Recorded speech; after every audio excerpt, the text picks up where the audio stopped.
আমি সব সময় গরুর মাংস রান্না করার সময় সব কিছু একসাথে দিয়ে তারপর বসিয়ে দিই। এটা খেতে অনেক মজা এবং অনেক সুস্বাদু, অনেক সুঘ্রাণ।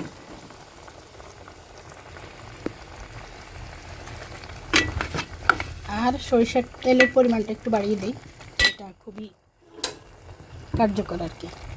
গরুর মাংসের জন্য যেটা অত্যাধিক কার্যকর সেটা হচ্ছে সরিষার তেল। তো মাত্র বসালাম, আস্তে আস্তে এখান থেকে পানি বের হবে, বের হতে থাকুক।